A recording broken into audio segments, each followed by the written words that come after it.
রহমতুল্লাহি ওয়া বারাকাতুহু।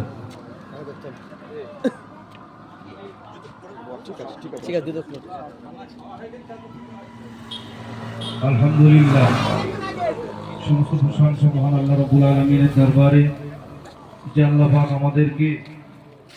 এই সুন্দর একটা স্বচ্ছ ভারত তৈরি করবার জন্য যাদের অবদান আজ আমাদের কাছে আমাদের দিলে দিলে বিরাজ করছে, আজকে তাদের কথা চিরস্মরণীয় হয়ে থাকবে। ভারতবর্ষ যতদিন থাকবে তাদের ইতিহাস আমাদের অন্তরে থাকবে। তাই আমরা তাদের শ্রদ্ধা, ভালোবাসা, ভক্তি জানিয়ে আমরা দুই একটি কথা উদারতার সাথে আমরা শুনব যে তারা আজকে ভারতবর্ষের স্বাধীনতা সংগ্রামের জন্য, এই ভারতবর্ষের ঐতিহ্যকে বাঁচাবার জন্য ভারতবর্ষের সমস্ত ধর্মের মানুষদেরকে সঙ্গে নিয়ে যে শিক্ষা মুসলমান দেয়, অন্য ধর্মের মানুষ স্বামী বিবেকানন্দ সহ নেতাজি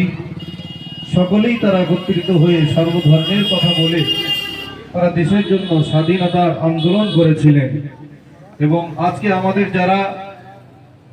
বিচ্ছিন্ন করতে চাইছে, আজকে আমাদের যারা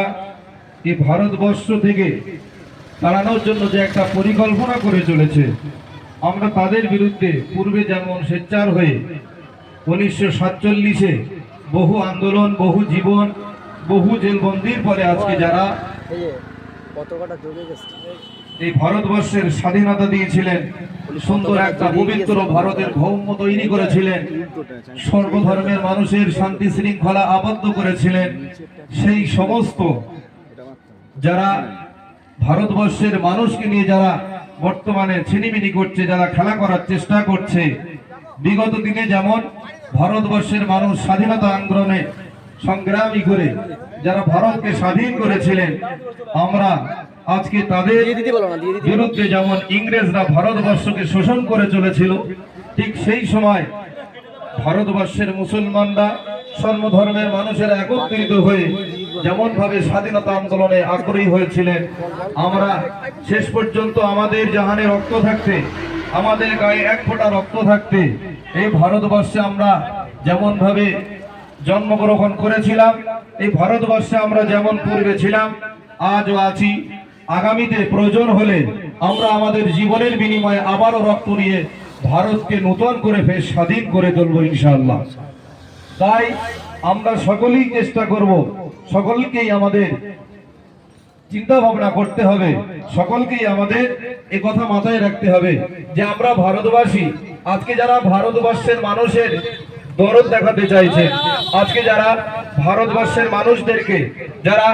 মুসলমানদের একটা সম্প্রদায়ের উপরে লক্ষ্য করে যারা পিঠ ছুটতে চাইছে, আমরা সেই সমস্ত দেশ, যারা দেশের শত্রু, যারা জনগণের শত্রু, যারা দেশকে ভালোবাসে না, দেশের মহব্বত যাদের অন্তরে নেই, আমরা এই ভারত থেকে তাদেরকেও আমরা এই ইংরেজদের দালালদের আমরাও এই ভারত থেকে উৎখাত করে ছাড়বো ইনশাআল্লাহ। তাই আজকে যে নরেন্দ্র মোদী বাবু, তিনি আজকে ভারতবর্ষের যিনি যে পার্লামেন্টে বসে তিনি বিচার ব্যবস্থা এবং আইনি সংক্রান্ত প্রত্যেকটা বিষয়ে তিনি আজকে যে কার্যক্রম করে চলেছেন, আমরা ভারতবর্ষের মানুষ এবং আমরা মুসলমান ধর্মের মানুষ, আমরা সকলেই কিন্তু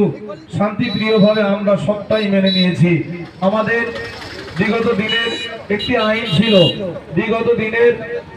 ওয়াকফ আইনের যে নূতন সংশোধিত যে আইন তৈরি করেছিল, সে আইনের বিরুদ্ধে আমরা রাস্তায় নেমে আন্দোলন করেছিলাম। আমাদেরকে কাশ্মীরে পহেলগাম হামলা দেখিয়ে আমাদেরকে চুপ করে বন্ধ করে দেওয়া হলো। আমরা আবেদন করেছিলাম যে আমরা আমাদের জাতি, ধর্ম, বর্ণ নির্বিশেষে এই ভারতবর্ষের জমিনে যেমন মন্দির আছে, মন্দিরের পাশাপাশি যেমন মসজিদ থাকবে, তারাও ইবাদত করবে, আমরাও ইবাদত করব। এটা আমরা ভারতবর্ষের মানুষ, আমরা সব ধর্মের মানুষ একত্রিত হয়ে আমরা এই ভারতবর্ষে কাঁধে কাঁধ মিলিয়ে থাকতে চাই। তাই আজকে আমরা বাঙালি হিসাবে আমাদের অনেক দায়িত্ব রয়েছে, যেহেতু আমরা মুসলমান। এই ভারতবর্ষের স্বাধীনতা আন্দোলনে যারা সংগ্রাম করেছিলেন, যারা আজকে স্বাধীনতা আন্দোলনে নিজেদের প্রাণকে বিলীন করেছিলেন, সেই মাওলানা আবুল কালাম আজাদ, কোথায় মাওলানা আহমদ রেজা খান, তারপরে ফুরফুরা শরীফের মুজাদ্দিদে জামান দাদা হুজুর পীর কিবলা রহমাতুল্লাহ আলাইহি, এরাও স্বাধীনতা আন্দোলনের, এরা বহু প্রাণ তারা বলিদান করেছেন শুধু এই ভারতবর্ষের মানুষকে শান্তির সঙ্গে রাখবার জন্য। আজ তাদের ইতিহাস আমরা ভুলে গেছি। আমাদের সমস্ত মাওলানা ফখরুদ্দিন খান এবং সমস্ত এই ওলামা সম্প্রদায় সহ ভারতবর্ষের জাতির জনক মহাত্মা গান্ধী, তিনিও স্বাধীনতা আন্দোলন, এবং নেতাজি সুভাষচন্দ্র বসু, তাদেরকেও আমরা শ্রদ্ধা জানাই, আমরা তাদেরকে ভালোবাসি, যেহেতু তারা দেশের জন্য এবং দেশের জন্য কাজ করেছেন। আজকে ভারতবর্ষে এমন একজন অপদার্থ সরকার তৈরি হয়েছে, আমরা যাদেরকে নির্বাচন করে আজকে প্রধানমন্ত্রীর সিটটা দিয়েছি, একেবারেই অযোগ্যতার সঙ্গে তিনি দেশের মানুষকে বিচ্ছেদ করবার জন্য ধর্মের ভিত্তিতে রাজনীতি করে, ধর্মের সঙ্গে মুসলমানদের সঙ্গে অন্য মানুষদেরকে ধর্মান্তর করে এবং মুসলমানদেরকে অন্য জায়গা থেকে এবং পাকিস্তানি বলে, বাংলাদেশি বলে তাদেরকে তকমা দেওয়া হচ্ছে এবং তাদের কাছে কাগজ চাওয়া হচ্ছে যে তারা আসলে ভারতবাসী কিনা। আমরা দেশের মানুষ, আমরা নরেন্দ্র মোদীকে আমরাও জানতে চাই যে তিনি আসলে ভারতবর্ষের মানুষ। এই স্বাধীনতা সংগ্রামে তার পরিবারের, তার আত্মীয় স্বজন এবং কটা গুজরাটি ভাই স্বাধীনতা সংগ্রামের জন্য তারা আজকে প্ল্যান বিলিং করেছিলেন। আমরা একটু সেই সমস্ত আরএসএস এর সমস্ত চক্রান্তবাদী যারা, তারা, আমরা তাদের কাছে এটা জানতে চাই যে তারা ভারতবর্ষের স্বাধীনতা করবার জন্য তাদের কতটা জীবন তারা বলিদান করেছে। আজ ভারতবর্ষের মুসলমান আজকের দিল্লির পার্লামেন্টে, দিল্লি রাজপথে যে গেটটা তৈরি করা হয়েছে, ওই গেটের উপরে মুসলমানদের যে ৯১,০০০ শহীদের নাম লেখা রয়েছে, ৯১,০০০ শহীদের ভিতরে ৬৫,০০০ শহীদ বীর যোদ্ধা সমস্ত মুসলমান সম্প্রদায়, আলেম সম্প্রদায়, আল্লামা পীর সৈয়দ কাজী সম্প্রদায়, খান গফফার সাহেব, যার মৃত্যুতে আজকে ভারতবর্ষের বর্ডার সিকিউরিটি ফোর্সদেরকে 5 দিনের জন্য শোকবদ্ধ করা হয়েছিল, সেই সমস্ত খান আব্দুল গফফার খানকে আজকে এই যে শোকার ছায়া নেমে এসে ভারতবর্ষে তাদের এই জীবনের বলিদানে আজকে এই ভারতবর্ষের স্বাধীন। আজ ইংরেজদের দালালি করবার জন্য, ব্রিটিশদের দালালি করবার জন্য যারা ভারতবর্ষের সিটে বসে যারা ইংরেজদের দালালি করছে, আমরা এই সাগর পার করে আগামীতে আমরা দ্বিতীয়বার হলে ভারতবর্ষে আবার ফের স্বাধীন করে ইংরেজদের দালালদেরকে আমরা পদধূলিত করে আবার সাগর পার করে তাদেরকে চিরজনমের মতো সাগরে ধূলিসাৎ করে দেব। এটা আমাদের ইচ্ছা, আমাদের যে আগামী দিনে আজকে বাঙালি পরিযায়ী শ্রমিক যারা বাংলার বাইরে যারা রাজ্যে কাজ করতে যাচ্ছে, তাদের বিরুদ্ধে যে সমস্ত চক্রান্ত করে মুসলমানদের বাংলা ভাষায় কথা বলবার জন্য যাদেরকে চক্রান্ত করছেন, সেই সমস্ত অপদার্থ সরকার এবং ভারতবর্ষের প্রধানমন্ত্রী নরেন্দ্র মোদী, যার দিল্লির পার্লামেন্টে লাল কেল্লায় বসে 10 মিনিটের একটা স্বাধীনতা সংগ্রামের বক্তব্য দেওয়ার ক্ষমতা নেই, তিনি আজকের ভারতবর্ষের পার্লামেন্টে বসে তিনি আজকের প্রধানমন্ত্রী সেজে ভারতবর্ষে বসেছেন। আজকে তিনি ভাবছেন যে মুসলমানরা এখনো চুপ করে আছে। আগামী দিনে আমরা আপনাদেরকে সতর্ক করতে চাই, যদি আপনার স্বচ্ছ ভারত, যেমন স্বাধীনতা সংগ্রামী বিপ্লবী যারা ছিল, তাদের সেই সমস্ত সংগ্রামকে মাথায় করে নিয়ে আপনি তাদেরকে যদি প্রণাম করেন, তাদেরকে শ্রদ্ধা জানিয়ে ভারতবর্ষ কোনো রাজনীতির সর্বধর্মের সমস্ত মানুষের সমান অধিকার সেজে এবং ভারতবর্ষের যে সংবিধান তৈরি হয়েছিল, সেই সংবিধানকে মাথায় রেখে যদি আপনি দেশকে পরিচালনা করতে পারেন, তাহলে আপনি দেশকে চালান। আমরা আপনার কাছে দাবি রাখবো, যদি আপনার পক্ষে সেগুলো বুঝে পড়ে নেওয়ার ক্ষমতা না থাকে, আপনার যদি ভারতবর্ষের ইতিহাস সম্পর্কে যদি অভিজ্ঞতা না থাকে, আপনি যদি মুসলমানদের অবদান সম্পর্কে যদি আপনার ধারণা না থাকে, তাহলে আমরা বলবো আপনাকে, শুধু আমরা ভারতবর্ষের মুসলমান নয়, প্রত্যেকটা ধর্মের মানুষের পক্ষ থেকে আমরা আপনার কাছে আমরা দাবি রাখতে চাই, আপনি নিজের থেকে ভারতবর্ষের পার্লামেন্ট থেকে, দিল্লির মসনদ থেকে আপনি নিজস্ব ভাবে পদত্যাগ করে রাষ্ট্রপতির কাছে জমা দিয়ে আপনি নিজস্ব ভাবে আপনি আপনার গুজরাটে চলে যান, গিয়ে আপনি যেমন ভাবে পূর্বে আপনি রাস্তার ধারে বসে চা বিক্রি করতেন, আপনার সেই অভ্যাস আর সেই স্বভাবটা এখনো পর্যন্ত আপনার ভিতরে লুকিয়ে রয়েছে। তার কারণ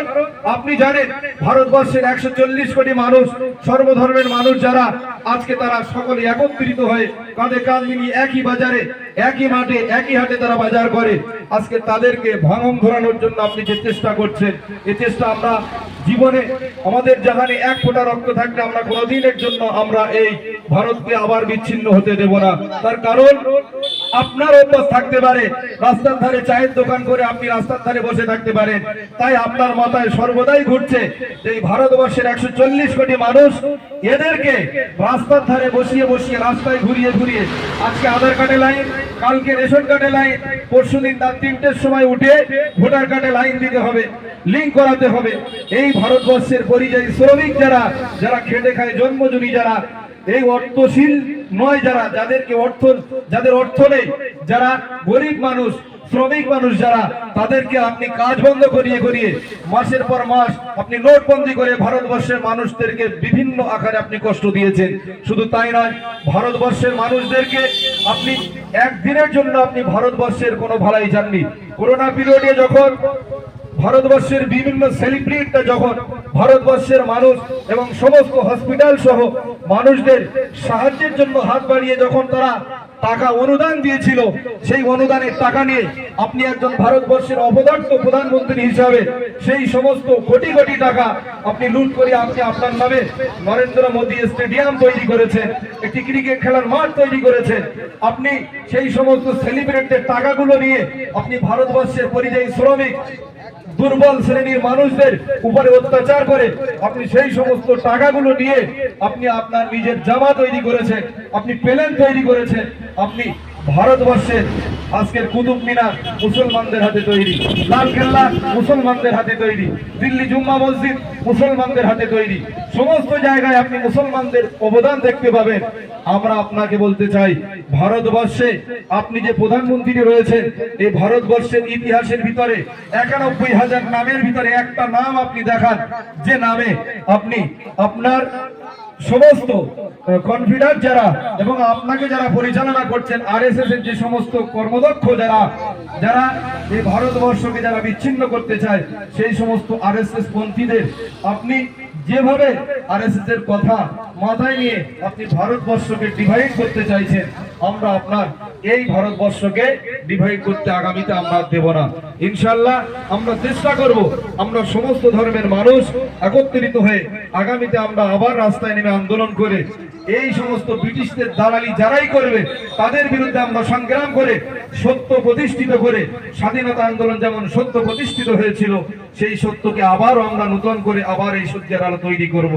ইনশাআল্লাহ আল্লাহ আমাদের প্রত্যেককে প্রত্যেকটা বিষয় বুঝবার শুনবার থেকে বেশি আমলের তৌফিক দেন এবং দেশপ্রেম যারা আছে, রসুল বলেছে তার অন্তরে আমি রসুল আমার ভালোবাসা আছে। যারা দেশকে ভালোবাসে না তারা দেশের শত্রু, যারা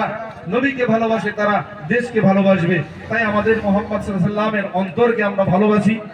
আমাদের জীবনের থেকে তাকে ভালোবাসি। তাই আমরা সকলেই তাদেরকে শ্রদ্ধা ভালোবাসা জানিয়ে আজকে আমাদের এই স্বাধীনতা সংগ্রামের সমস্ত আন্দোলনী বিপ্লবী যারা তাদের তাদের আত্মত্যাগ, পরিবার, সমস্ত আত্মীয় স্বজনের এই পরিত্যক্ত